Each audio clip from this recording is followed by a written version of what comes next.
Good morning, everyone. This meeting is called to order. Mr. Troman, has anyone signed up for public comment? Thank you, Mr. Troman. Good morning, Ms. Miller. Good morning, sir. How are we today? Very well. Are we ready to tackle this? Absolutely. Is it going to be a good day? It will. I like to hear that. No cases to reconsider under agenda item 3. Correct. We'll move now to tax liability cases under agenda item 4. I believe we have 2 tax cases on docket 32. Yes, sir. The first case is TD-22-011-0422. Commissioner Demerson, Agree with staff recommendation. Commissioner Alvarez. I agree with staff's recommendation. And Mr. Chairman, Agree with staff recommendation. the second case is TD-22-013-0522. Commissioner Demerson, Agree with staff recommendation. Commissioner Alvarez. I agree with staff's recommendation. And Mr. Chairman, Agree with staff recommendation. thank you. No fair housing cases on agenda item 5. Correct. Under agenda item 6, we have no wage claim cases pulled for additional discussion. Correct. None pulled for additional discussion. You should have received the wage claim short form dissent list for docket 32. I move we accept staff recommendations on the remaining wage claim cases on docket 32. I second the motion except for those cases on which I'm dissenting as reflected on the wage claim short form dissent list for docket 32. Concur with the chairman's motion, except for the cases on which I'm dissenting is reflected in the wage claim short form dissent list of docket 32. Motion passes with the exceptions noted. Thank you. Let's move to agenda item 7 in consideration of unemployment insurance cases. Please proceed when you're ready. Case number 2850436, Commissioner Demerson. We should reverse the appeal tribunal decision. The employer did not receive the notice of claim until after the deadline for a timely response had passed. However, during the response period, the employer called the agency to inquire about the claim and to protest if she could. The TWC representative told the employer in error that there were no claims filed which involved the employer. Call records submitted by the employer corroborate this call. Had the representative provided the correct claim information, the employer could have timely protested. Because the employer was misinformed about the existence or status of the claim, the employer's call to TWC during the response period should be deemed a timely response to the claim, and the case should be resubmitted for merits testimony. The AT decision should be affirmed. The employer filed a late response to the motion correction to the notice of initial claim because the employer was not regularly checking its mail. While the employer asserted that it checked the mail regularly, it was apparent from the testimony that the employer's owner was the only person checking the mail and was not at work during the period in which she claimed to have done so. The employer did not establish late or non-receipt of the notice by credible or persuasive evidence. And the AT decision deeming the employer's response late should be affirmed. Affirm the AT late employer protest. Reverse the AT timely protest, resubmit. We will resubmit the case. Case number 2857184, Commissioner Alvarez. We should modify the appeal tribunal decision. The claimant was discharged after returning from an absence due to a personal illness because he did not have a doctor's note covering the days of his absence. The claimant has provided credible and persuasive testimony that he properly reported his absences to the employer each day of his absence and was never informed he was required to bring in a doctor's note to return to work. The employer has failed to provide any testimony or evidence of a policy that required the claimant to produce a doctor's note to return to work. Since there is no evidence that the claimant violated an employer's policy and since the claimant was absent due to personal illness, the commission should find that the claimant was qualified because of being discharged due to medically verified illness, and the employer's account should be protected. Modify the AT decision, no misconduct, no chargeback due to MBI, no overpayment.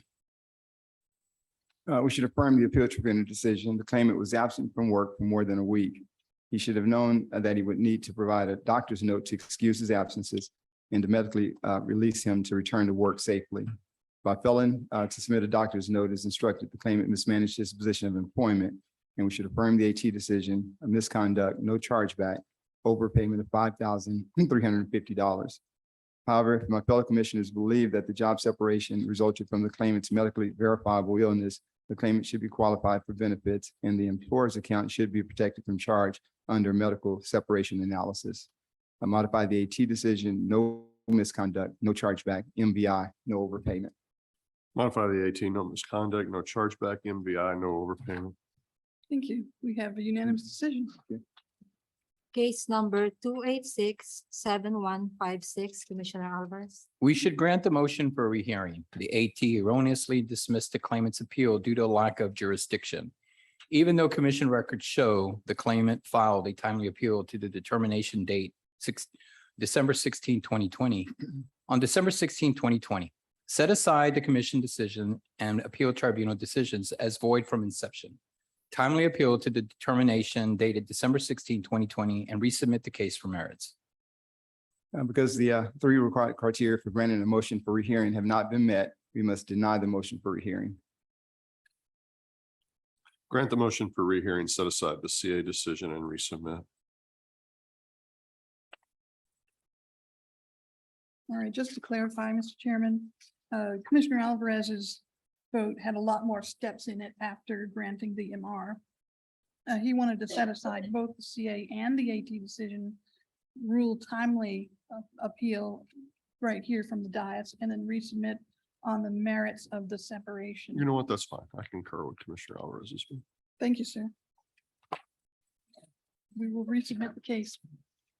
Case number 289-0540, Commissioner Emerson. The commission should conduct a rehearing in this case. The employer in its appeal to the commission specified that it had firsthand witness who would be willing to testify about the claimant's work separation. In addition, the employer specified that it could produce additional evidence about the claimant's policy violations. Since the employer's witness played a critical role in the claimant's discharge, and since the additional evidence proffered by the employer could impact the outcome of the case, we should conduct a rehearing to gather testimony and admit any additional documentation relevant to the claimant's work separation. The AT decision should be affirmed. The employer provided vague secondhand testimony that the claimant was dishonest and not forthcoming in an investigation, but the employer's witness had no direct or firsthand knowledge of the circumstances of the claimant's discharge. The claimant denied wrongdoing. The employer failed to provide evidence sufficient to establish misconduct by credible or persuasive evidence. While the employer has requested another hearing to provide a firsthand witness, the employer had the opportunity to do so at the AT hearing. They should not be given another opportunity simply because they neglected to arrange for the correct witness to participate. Affirm the AT no misconduct bill reimbursing employer. Affirm the AT, no misconduct, bill reimbursing employer, memo in accordance with staff recommendation. Short form dissent. Yes, sir, Commissioner Demerson. Case number 2904042, Commissioner Alvarez. The claimant submitted a motion for rehearing during the appeal deadline, explaining that her fax machine was broken and requesting confirmation. After the appeal deadline, TWC staff responded to the claimant to inform her that she could appeal by one of two methods, via fax or US mail, and that emails were not accepted at this time. The TWC representative did not inform the claimant of the option for online or in-person appeals. The claimant was able to fax another appeal the day after the deadline. Since the claimant's appeal was sent to TWC within the deadline and the claimant was not informed it was unacceptable until after the deadline passed, the claimant's MR should be deemed timely and the case should be resubmitted. Timely motion for rehearing and resubmit. We should dismiss the claimant's motion for hearing as late. The claimant was informed of the acceptable methods for filing an appeal. Emailing TWC was not listed as one of those methods. The claimant filed a late motion for rehearing because of issues with her fax machine. However, there are no good cause exceptions to the timeliness rules. Thus, the claimant's appeal is not timely, and we do not have jurisdiction to consider the merits of the motion. We should dismiss the claimant's MR as late and leave the underlying commission decision in full force and effect. Late motion for rehearing CA decision remains in full force. Short form dissent. Yes, sir. I have a short form dissent. Case number 2935460, Commissioner Demerson. The AT decision is not supportable. This is another in a line of cases in which the employer was not told on the notice of maximum potential chargeback that it could have dealt with its claim volume problem by simply sending TWC a spreadsheet of all of the NMPCs that it needed to protest. That is certainly an option that was available during the pandemic, and it should have been mentioned on the NMPC, particularly when claimants, employers, and TWC were all overwhelmed by the volume of claims, appeals, and related proceedings. If the employer had had the proper information, it could have responded to the chargeback notice on time. Regarding the chargeback issue, the employer gave testimony on the merits of the work separation so that would be available for review. Accordingly, we should reverse the AT decision on the timeliness issue. The employer filed a timely response to the chargeback notice and then resubmit the case on the work separation and chargeback issues. The AT decision is correct. The notice of maximum potential chargeback was mailed on June 3rd, 2020 to the employer's correct mailing address. The employer testified that they received the notice on June 8, 2020 and were aware of the response deadline. The employer response was due on July 6, 2020, but the employer responded almost 2 months late on August 27th of 2020. In the AT hearing, the employer testified that the reasons that he was late was that they received a high volume of mail related to UI, which delayed the employer's response. Commission Rule I-8 states, there are no good cause exceptions to the timeliness rules.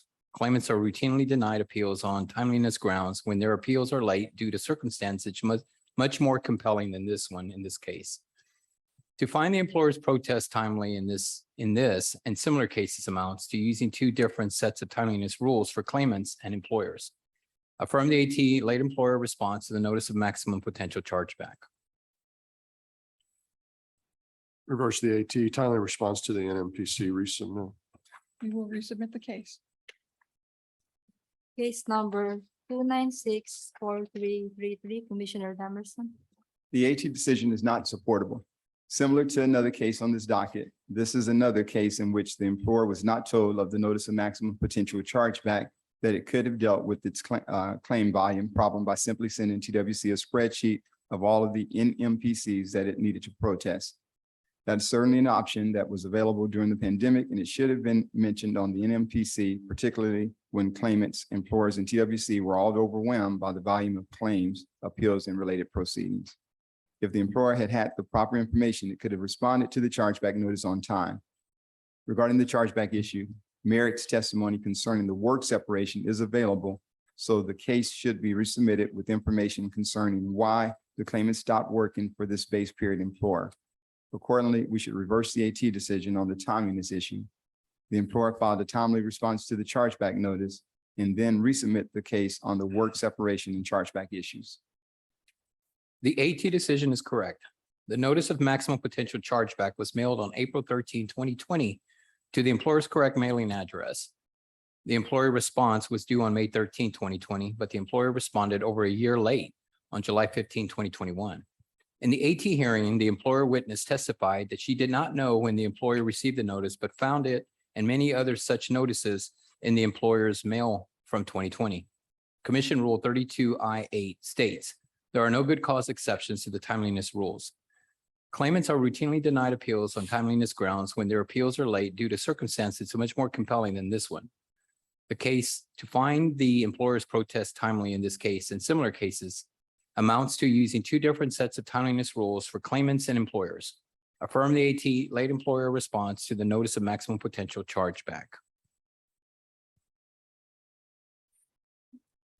Reverse the AT timely response to the NMPC resubmit. We will resubmit the case. Case number 297-6296, Chairman Daniel. The determination at issue was not received until the day before the appeal deadline, so the employer's third-party representative was not afforded enough time to provide information to TWC. The appeal should be deemed timely and the case resubmitted. Reverse the AT, timely employer appeal, resubmit. Commissioner Alvarez, The AT decision should be reversed. The employer provided credible testimony that the determination in this case was not received by USPS until October 15, 2020, which was only a day before the appeal deadline. The employer appealed about a week later. Since the determination was not received in a timely manner and the employer's appeal within a reasonable timeframe after receipt, the appeal should be considered timely. Reverse the AT, timely employer appeal, resubmit for merits on chargeback issue. I agree with Commissioner Alvarez and Commissioner Daniel. yes, sir. We have a unanimous decision. Thank you. Case number 304-1119, Commissioner Demerson. We should modify the appeal tribunal decision. First, I do not contest the good cause issue. Concerning the job separation, the claimant was suspended while the employer was awaiting the results of an Adult Protective Services investigation of the claimant for possible neglect of the employer's clients. And since the record shows that the claimant's separation was for urgent, necessary, and compelling circumstances, the employer should not be charged for taking reasonable steps to protect its clients. Hence, we should modify the AT decision. The claimant had good cause for missing the AT1 hearing, no misconduct, no chargeback, separation due to urgent, necessary, and compelling circumstances, void the adequate response issue. I would agree with Commissioner Demerson. Agreed. Thank you. We have a unanimous decision. Case number 305-8483, Commissioner Alvarez. Who? Commissioner Alvarez. I'm just playing. The decision is not supportable. The claimant was having technical issues with her system, which prevented her from hearing callers. She reported the problem to the employer. While IT was in the process of fixing the issue, the claimant supervisor listened to the calls and determined that since she could not hear customers in the recording, the claimant must have been engaged in call avoidance by manually disconnecting the call. The claimant denied manually disconnecting the call and explained that a loose internet connection was the problem. She had been allowed to use the wireless connection, but had to stop when it was disallowed. Since the claimant's issues were caused by technical problems, which he reported to the employer, the claimant did not commit misconduct connected with the work. Modify the AT, valid claim, no misconduct, chargeback, void, adequate response. We should modify the appeal tribunal decision. First, I do not contest the validity of claim issue. Concerning the job separation, the employer had a zero tolerance policy for call avoidance. The claimant was terminated when the employer observed the claimant engaging in repeated acts of call avoidance. Since the record suggests that the claimant was aware of the employer's policy, but thereafter violated the rule by engaging in repeated instances of call avoidance, the claimant's conduct constituted mismanagement of her position of employment and was misconduct connected with the work. Hence, we should modify the AT decision, valid initial claim, misconduct, no chargeback, sever the adequate employer response issue. Modify the AT, valid claim, misconduct, no chargeback, sever adequate response. Short form dissent. Yes, sir, Commissioner Alvarez. Case number 308-1494, Commissioner Alvarez. The AT decision on good cause should be reversed. The claimant was unable to appear at the hearing due to the lack of phone service. Therefore, she was prevented from participating due to circumstances beyond her control, and she established good cause for failing to appear at the first hearing. This case should be resubmitted for a summary of the merits on the second appeal tribunal hearing. However, if the commission believes she did not establish good cause, the decision on the first appeal tribunal should be reversed as it is not supportable by the record before the first appeal tribunal. The employer had a policy requiring all employees to receive a COVID-19 vaccine to continue their employment. While the policy allowed for medical or religious exemptions, the claimant's application for a medical exemption was denied, and the employer did not allow an exemption for personal conscience. As the claimant resigned after her medical exemption was denied and she had no option for a personal conscience exemption, we should find that the claimant quit with good cause connected with the work.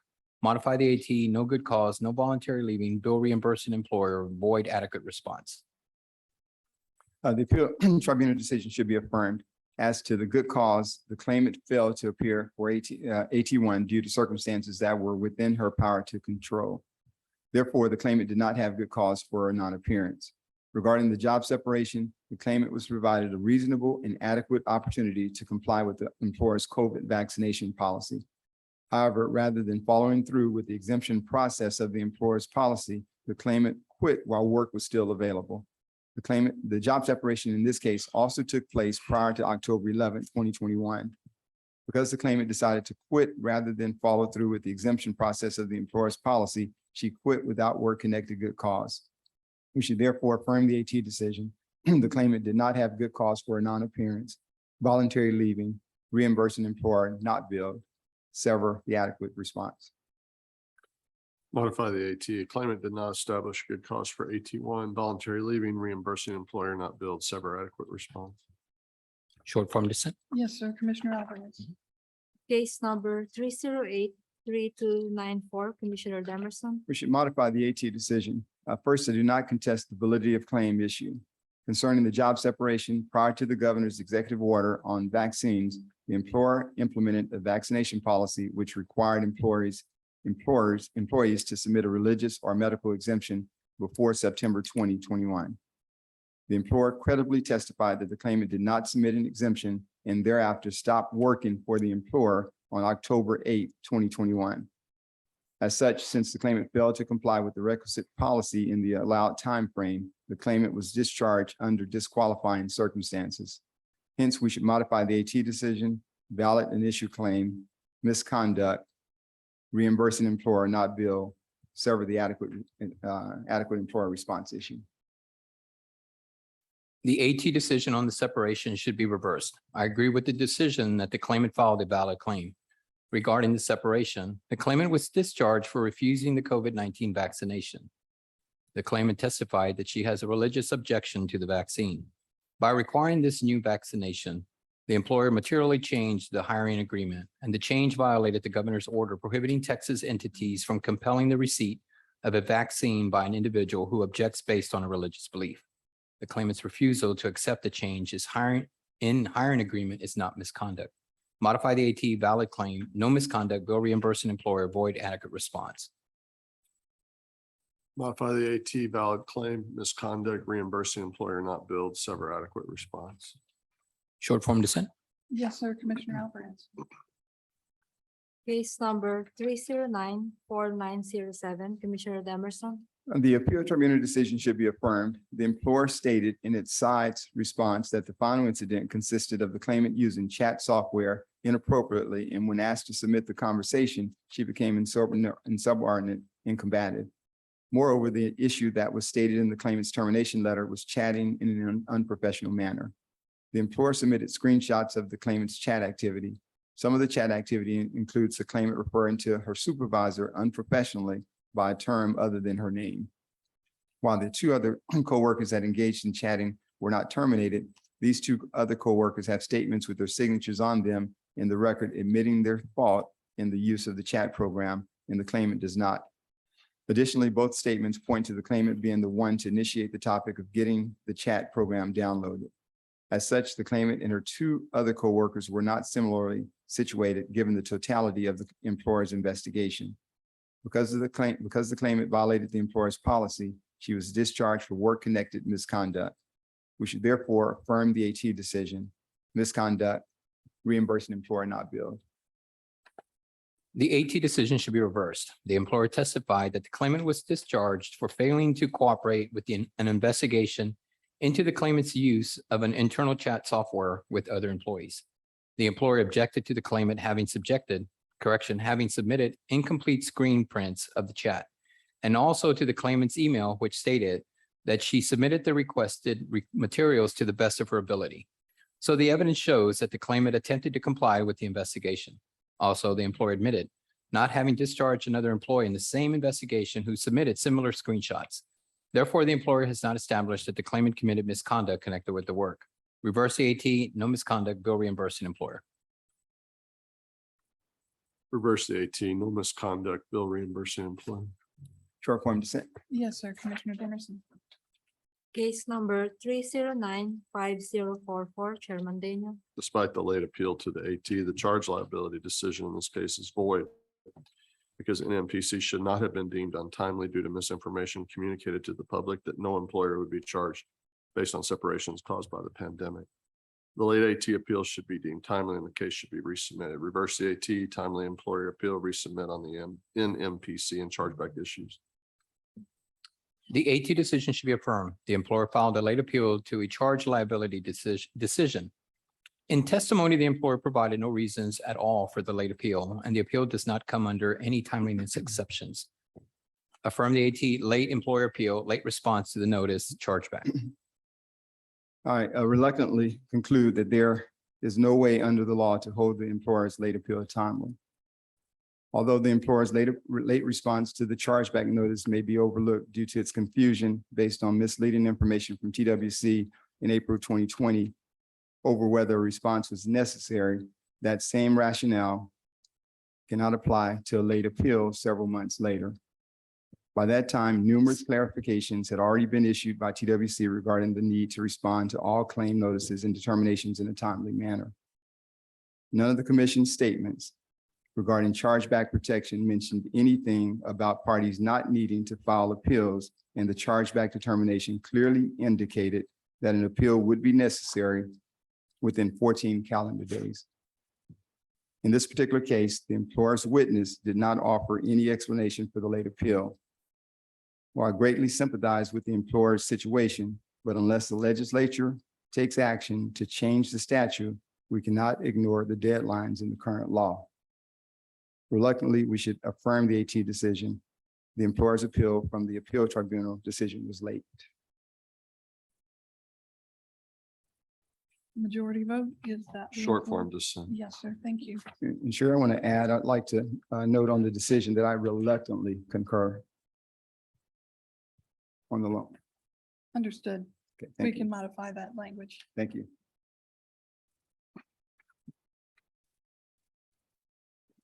Case number 311-4100, Commissioner Alvarez. We should reverse the appeal tribunal's decision on the timeliness issue and resubmit this case for a summary of the merits testimony. The claimant presented credible and persuasive evidence that his mail was held at his post office and not delivered during the time frame in which he had to appeal due to construction on the street by his local municipality. When the claimant realized his mail service had stopped, he went to his local post office and retrieved his mail. The claimant recovered the determination in his mail that was held at the post office and filed his appeal that same day. As the claimant has presented credible and persuasive evidence of delayed delivery, the claimant's appeal should be deemed timely. Resubmit for merits testimony. In the alternative, the claimant should at least be granted a rehearing to enter the additional documents sent with his appeal to the commission regarding his delayed receipt of the determination and allowed to provide additional testimony regarding those documents. The appeal tribunal decision should be affirmed. The claimant filed his appeal beyond the applicable deadline to do so, and there are no good cause exceptions to the timeliness rules. Accordingly, the claimant's appeal should be dismissed as late. We should therefore affirm the AT decision, untimely claimant appeal, leave the underlying decision in full force and effect, voluntary leaving, and no chargeback. Reverse the AT, timely claim and appeal, resubmit. We will resubmit the case.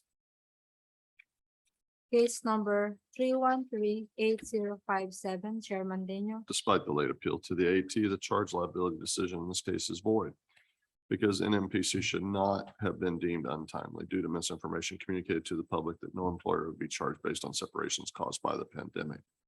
The late AT appeal should be deemed timely and the case should be resubmitted. Reverse the AT, timely employer appeal, resubmit on the NMPC and chargeback issues. The AT decision should be affirmed. The employer filed a late appeal to a charge liability decision. In testimony, the employer could not recall whether he had even filed an appeal to the determination at issue, and agency records did not show any correspondence from the employer that could be considered a timely appeal. The appeal does not otherwise come under any timeliness exceptions. Affirm the AT late employer appeal, late response to the notice, chargeback. So unfortunately, the employer's appeal from the late protest determination was late. Although the employer's late response to the chargeback notice may be overlooked due to its confusion based on misleading information from TWC in April 2020 over whether a response was necessary, That same rationale cannot apply to a late appeal almost a year later. By that time, numerous clarifications had already been issued by TWC regarding the need to respond to all claim notices and determinations in a timely manner. None of the commission statements regarding chargeback protection mentioned anything about parties not needing to file appeals. And the chargeback determination clearly indicated that an appeal would be necessary within 14 calendar days. In this particular case, the employer mistakenly thought that its late protest could also serve as an appeal from a chargeback determination that was issued later. But again, I greatly sympathize with the employer situation, but we cannot ignore the law. Reluctantly, we should affirm the AT decision. The employer's appeal from the appeal tribunal decision was late. Short form dissent. Yes, sir. I'd like to file a long form concurrent opinion regarding this case. Just to clarify, you want a long form concurring opinion on this decision, but on the prior one, you just want to change the language under your signature. Exactly. Thank you. Thank you. So that was the last case pulled for additional discussion on docket 32. You should have received the UI short form dissent list for docket 32. I move we accept staff recommendations on the remaining UI cases on docket 32. I second the motion, except for those cases on which I'm dissenting as reflected on the UI short form dissent list for docket 32. I concur with the chairman's motion, except for the cases on which I'm dissenting is reflected in the UI short form dissent list for docket 32. Motion carries with the exceptions noted. Thank you, sir. Thank you. We're going to take a short recess.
All right, we're back. Agenda item 8's been postponed to a future meeting. Agenda item 9 has been postponed to a future meeting. This is agenda item 10, high school equivalency vouchers.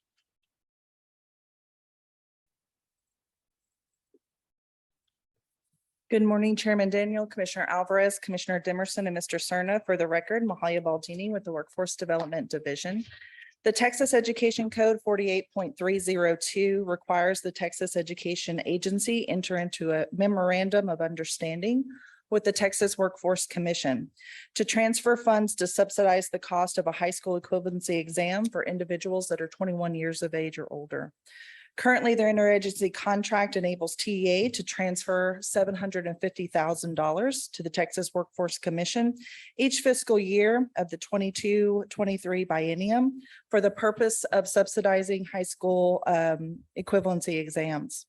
At this time, staff seeks direction on implementing the subsidy program as outlined in your notebook materials by approving an initial allotment of high school equivalency vouchers to AEL grant recipients as outlined in your notebook materials, and approving a plan that allows staff to distribute the remaining vouchers in this fiscal year to grant recipients to allow them to develop policies and distribute those vouchers to individuals who are not current or former AEL participants.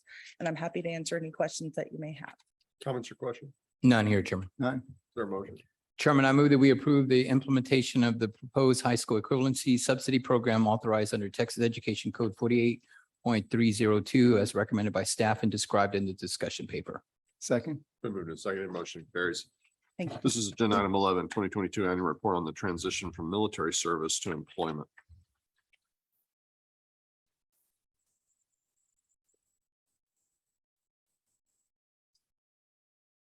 Good morning, Chairman Daniel, Commissioner Alvarez, Commissioner Dimerson, Mr. Cerna. For the record, I'm Bob Garrett, Director of the Texas Veterans Leadership Program with the Workforce Commission.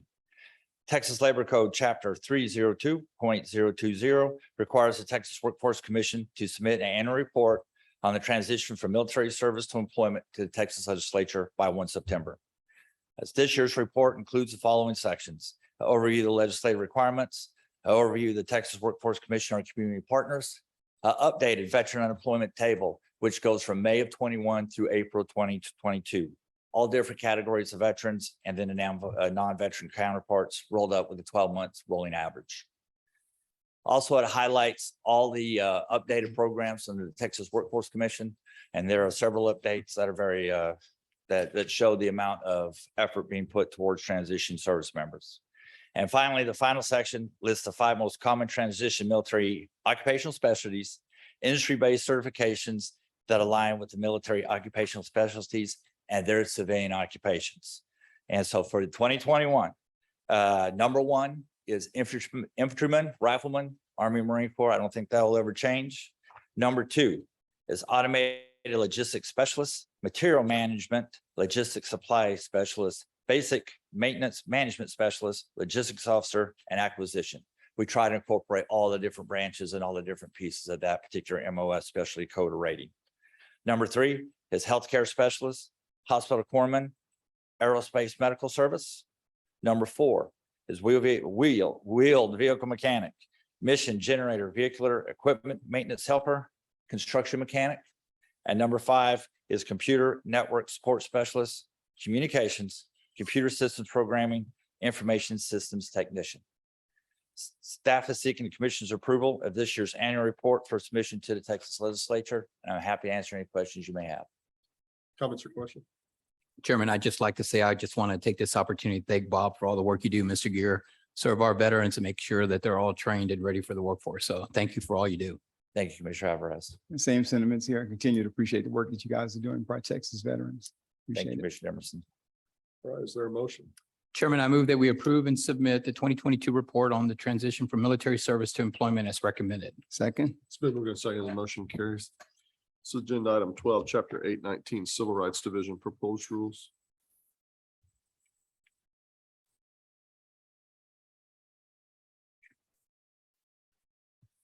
Good morning, Chairman Daniel, Chairman, Commissioner Alvarez, Commissioner Emerson, Mr. Cerna. For the record, I'm Robert Gonzalez with the Civil Rights Division.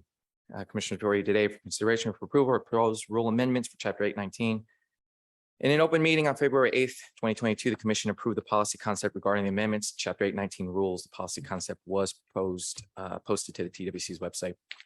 The proposed amendments to chapter 819 will implement House Bill 21 and Senate Bill 45 relating to the statute of limitations for filing sexual harassment complaint against an employer and prohibition of sexual harassment in the workplace. Also, Texas Government Code requires that every 4 years, each state agency review and consider for a readoption, revision, repeal each adopted by that agency. TWC reviewed the chapter as part of the proposed rule in accordance with statutory requirement. Staff recommends submitting the proposed rule for publication in Texas Register for a 30-day public comment period.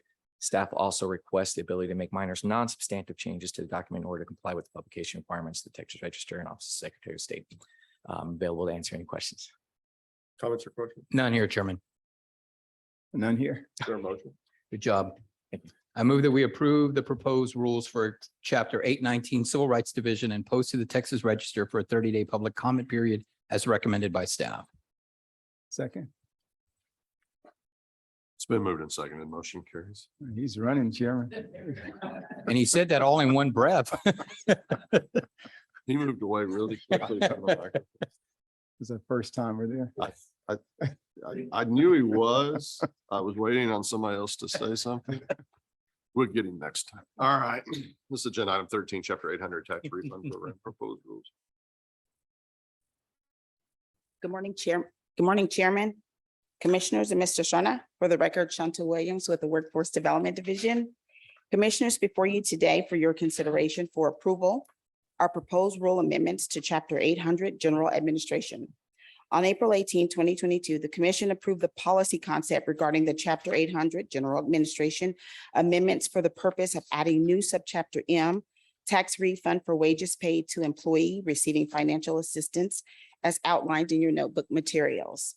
Staff recommends submitting the proposed rule for publication in the Texas Register for 30-day public comment period. Staff also requests the ability to make minor non-substantive changes to the document in order to comply with the publication requirements of the Texas Register and the Office of the Secretary of State. This concludes my presentation, and I'm available to answer any questions you have. Comments or questions? None here, Chairman. None. Is there a motion?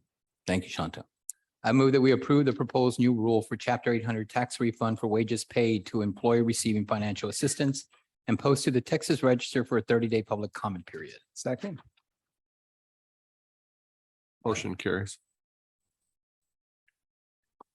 This is agenda item 14, board nominations. Good morning again, Chairman, Commissioners, and Mr. Shona.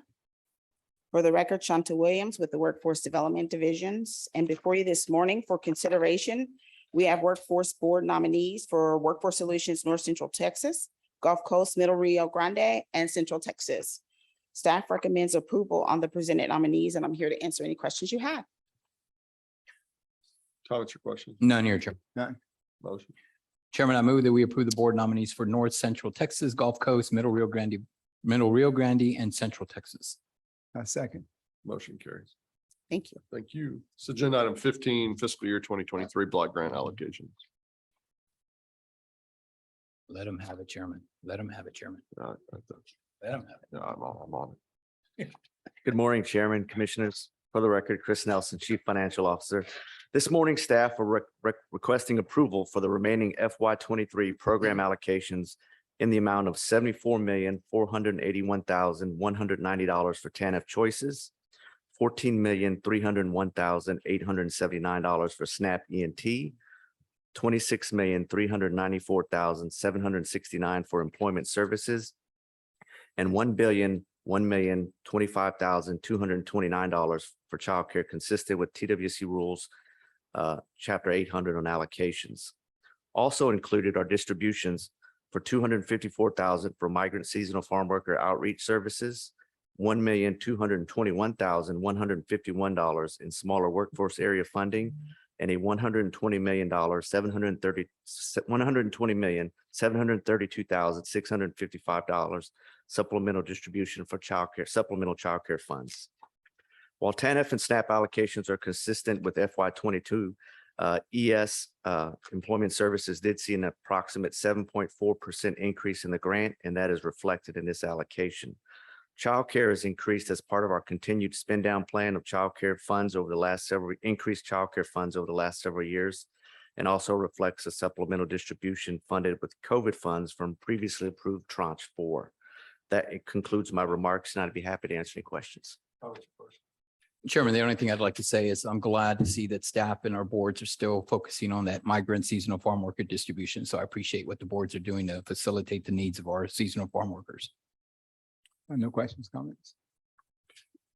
I would just point out for the record that these are actually some very complicated kind of budget things that we're working on. Chris makes this easy. I in order to get myself in the right frame for, learning about these budget items and understanding how they impact the agency, I've asked Chris to name the meeting request to my schedule budget fund with Chris, and I found that it's made a lot more difference in how well I understand. Just to clarify, that's budget fun? Yeah, or Fund. No D, budget fund, Okay. FUN.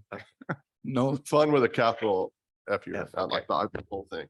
Fun, but it has been very useful. he has shrunk and aged, but that's with all the work you've been doing, man. Good job, buddy. Is there a motion? Yes, Chairman. And I also want to say the same thing. He's done a really good job of providing information to each of our offices regarding what we're working on, especially on these agenda items. I move that we adopt the fiscal year 2023 allocations and funding distributions for TANF choices, SNAP employment and training, employment services, childcare, small board funding distributions, and migrant seasonal farm worker distributions for local workforce development boards using the methodology laid out by staff, and instruct the executive director to administer these block grant allocations in the most feasible and economical manner and within all guidelines prescribed by General Appropriations Act, legislature, and the Texas Labor Code and TWC rules. Before I second it, we'll name the BFWC Budget Fund with Chris. Budget fund. with Chris, yeah. BFWC. Mhm. I second that motion. It's been moved and seconded. Motion carries. Thank you. This is agenda item 16, Wioa Statewide Reserve.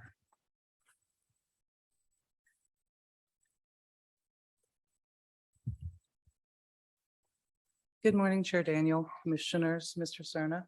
For the record, Sandra Williams, Workforce Development Division. Before you today is a paper for Wioa Statewide Reserve Distribution.